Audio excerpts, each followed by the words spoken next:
Welcome to Defense Upcast, your daily deep dive into the defense strategy and geopolitics shaping tomorrow's world. What if you could rebuild an entire air force using your enemy's frozen cash? Sweden just made that possible. In what could become the largest fighter jet deal in European history, Stockholm is offering Ukraine up to 150 Gripen E warplanes.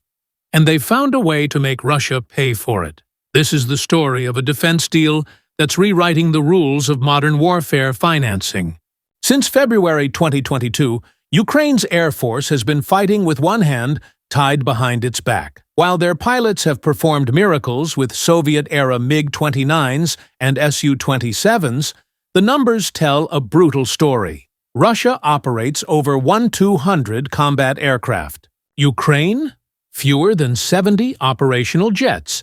At the war's start, Western F-16s are arriving, but slowly, just 85 pledged across multiple countries, deliveries stretched until 2025. Ukraine needs a backbone for its post-war air force, and Sweden thinks it has the answer. Enter the Gripen E.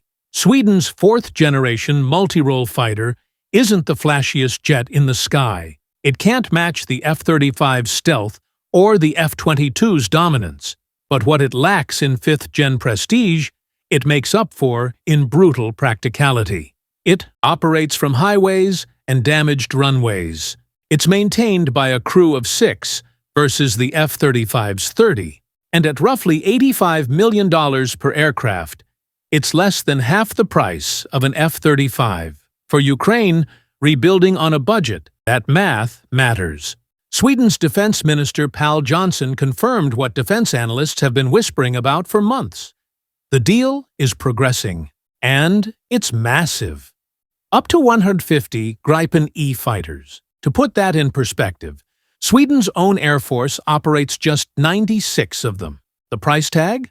If we extrapolate from Sweden's recent sale to Thailand, 4 jets for $563 million, we're looking at roughly $21 billion. That's half of Ukraine's entire 2024 defense budget. So, how does a country in the middle of an existential war afford Europe's largest fighter jet order?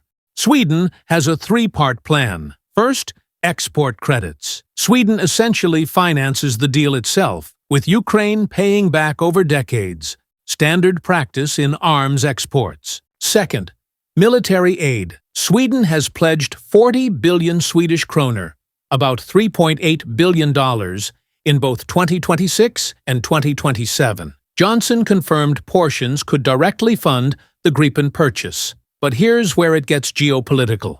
The third option, 200 billion euros in frozen Russian assets sitting in European banks. Sweden is pushing hard for these funds to bankroll Ukraine's defense. Imagine that, Russia indirectly funding the weapons that defend against its own invasion. And Sweden isn't going alone. They've pitched the deal to the coalition of the willing. 16 European nations committed to Ukraine's long-term security. Some may co-finance the package, especially countries that manufacture Gripen components.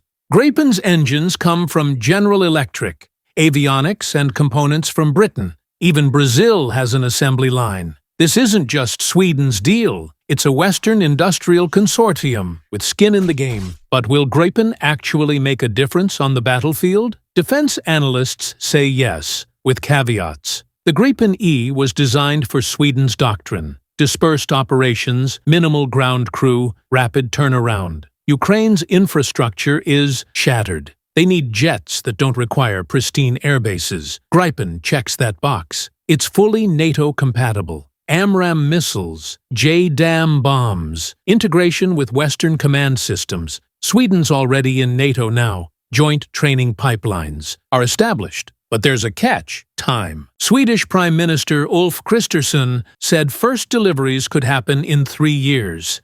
That's 2027 at the earliest. By then, the war's trajectory may be decided.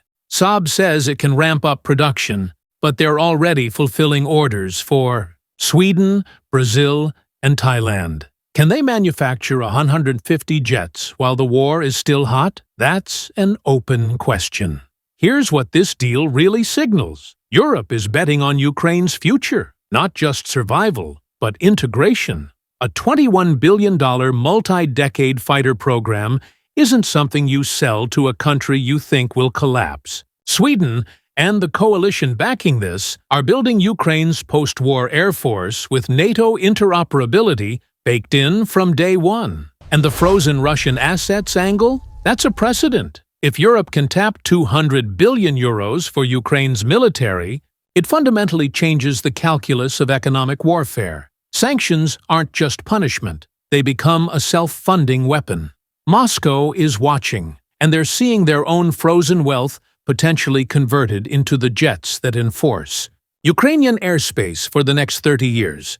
The Sweden-Ukraine Gripen deal isn't just about jets, it's about a new model, European strategic autonomy, creative defense financing, and a long-term commitment that outlasts election cycles. Whether 150 Gripens ever patrol Ukrainian skies depends on factories, financing, and the brutal math of war. But one thing is certain. The deal itself has already changed the conversation about what's possible when a continent decides to fight back with its checkbook and its arsenal.